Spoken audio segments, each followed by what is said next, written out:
of a long drive there, but 'tis what it is, man. 'Tis what it is. So let's go see if we can pick up this new bike. Dude seems pretty ecstatic, but he also seems like I'm not going to test things before I take it off his hands. Let's be clear about this. Anytime I go to pick up a bike, I test them thoroughly. I want to make sure the engine's not locked up. He's like, oh, we could just transfer from my truck to yours and then you can head out. It's like, well, it doesn't quite work that way, man. We're gonna test a few things. I bring a battery with me to make sure it powers up, and I hope the starter works. If I can turn the engine, that's a big plus. You know, but these are all things that I normally test when I do this kind of shit. So, yeah. So that's the deal. All right, well, I'll see you when we get there. Tell you what, man, it is a hot one today.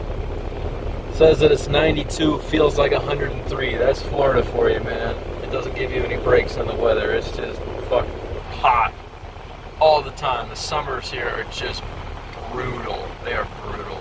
It is so unfortunate how hot it is here in the summers.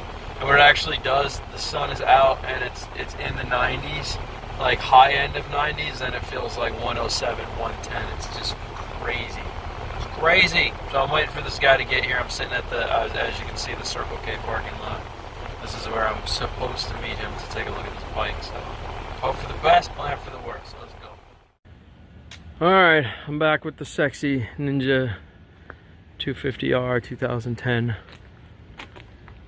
So a couple things I want to talk about here. Let me zoom out slightly. I did notice that there was a milkshake color inside here, which means water has mixed with oil. However, that does not mean that the engine has a block that is cracked. Okay, what needs to happen is before I put any work into this bike, I need to remove this front cowl and check the coolant reservoir, which is right up there, and have a look. If there's oil in the coolant reservoir, then I'm not going to throw any time or energy at this bike. I'm just going to part it out.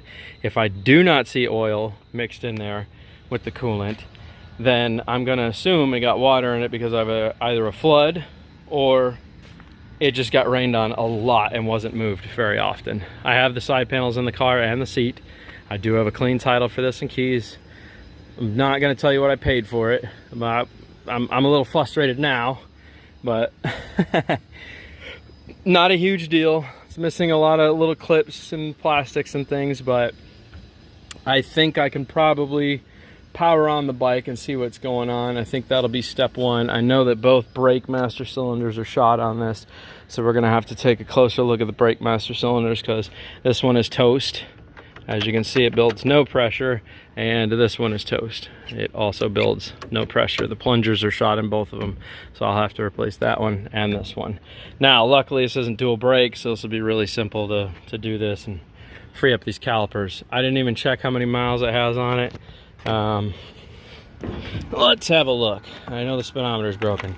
Yeah, so it has 29,008 miles on it, so it's a high mileage bike, right? But carbs still seem to be in good condition. My question though is, before I go any further with this, because I can see there's some stuff that needs to be replaced right now. Okay, for instance, this. You can see it's got a ton of water in it, all laying on one side. I don't know what this does. I'm assuming it goes to something like blinkers. It might be the blinker relay. I'll have to check into all that, but that's gonna have to be replaced.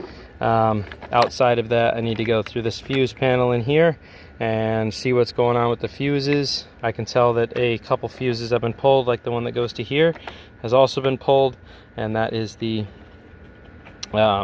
starter solenoid. So I need to go through the fuses and check all that out.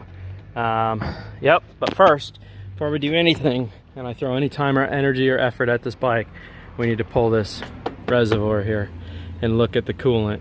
If it's mixed with oil, I'm calling it. I'm just gonna part this bike out. I'm not gonna go through and fix the whole engine and do all that. If it does work, great. If it looks like the coolant's still natural colors, we're gravy. I'll go ahead and just drain the oil out of this. I'll run a few clean cycles through it, and then we'll go from there. And we'll get it started up and see if we can figure out if there's any electrical problems or issues. I know that the turn signals need to be replaced. I can see that. The wires are just hanging on both sides. So they clearly had all this apart at one point to look at it. I don't know if they knew what they were doing or they didn't, but you know, honestly, the plastics are still in really good shape. I do need to get the moisture out of the headlight bulb. That is totally doable. So I'll probably do that. The tires still look like they're in good shape, just the front one is flat. The rear one's still in great shape. Chain still looks like it's in good shape. So let's get this thing off the truck. I'll probably start looking at it tomorrow, and we'll go from there. So yeah, fun new project. Looks clean enough considering how much it was mistreated, but you guys know, normally once I get started on a project, I clean them up pretty fast. It doesn't take long, they start looking all sexy again. So we'll take a look at it. Let's get it off the truck and have a gander.